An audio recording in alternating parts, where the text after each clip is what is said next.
Jacinta Price. Well, Jacinta, you had on your shoulders all Australians who wanted equality and a colourblind constitution to continue on Saturday night. What was clear in that result, I reckon, was that we're all sick of being told that we've got to hate our country, being ashamed about our history. You say we've had a sorry day, we've had the apology.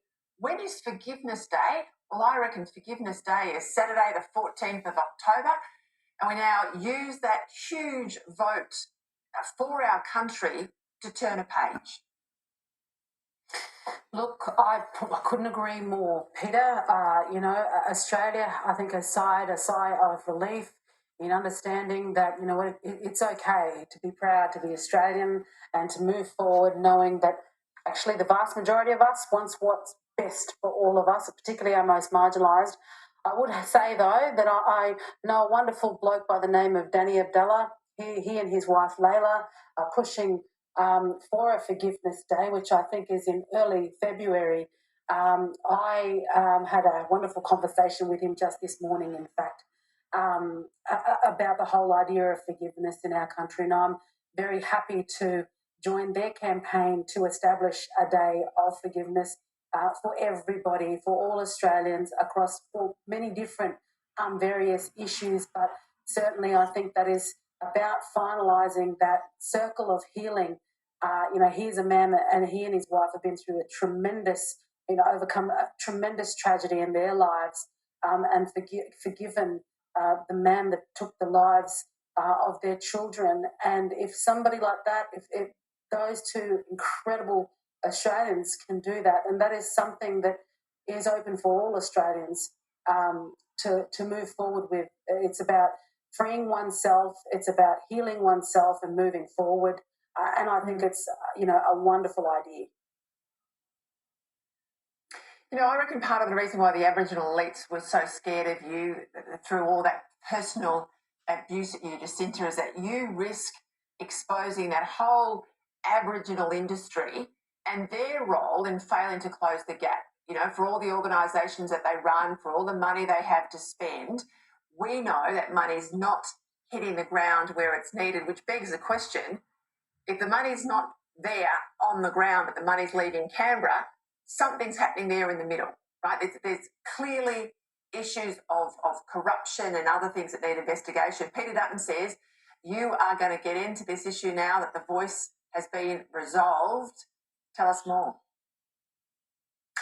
Oh, look, absolutely. Myself and my wonderful colleague, Senator Karen Little, we will be pursuing, an inquiry into where that money is being spent. This government cannot ignore the calls now. When Australia voted no over the weekend, they actually also voted for these calls for inquiries into where the money is being spent.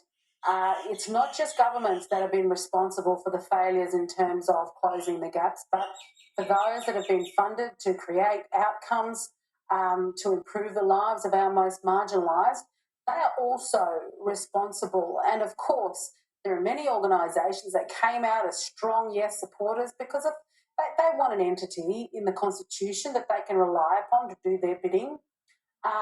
But now, they have to understand that there are Indigenous women in Parliament who are prepared to ask the tough questions, and they need to be answered for the benefit of our marginalised.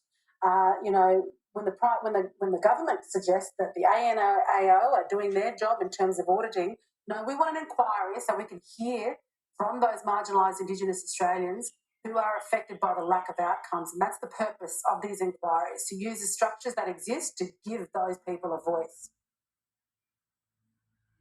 What's your reaction to those Aboriginal leaders, those yes proponents, who are refusing to speak to the media this week, having announced on Saturday night this official week of mourning, the demand that all Aboriginal flags fly at half-mast, given they lost the vote? Look, I think people need to do some reflection as to, not, I guess, wanting to front up, an understanding that along with those Australians that voted no are a lot of Indigenous Australians that voted no. that everyone has responsibility in this, including those organisations. And there's like an almost a doubling down from the ABC to suggest that the No campaign only won because of misinformation and various other ridiculous accusations, not accepting the fact that the Australian people saw through this detailless proposal and the misleading claims that were being made that the majority of Indigenous Australians supported it, that it was just an advisory body, and various other claims that we as the No campaign called out along the way. And I think they need to respect that. The majority, we live in a democracy, the majority has determined the outcome, and that needs to be respected going forward. Jacinta Price, I don't think I can imagine this result, this outcome, without you in that role at the helm. That decision that you took to do the job asked of you by Peter Dutton, I think, saved Australia. So thank you for your time tonight.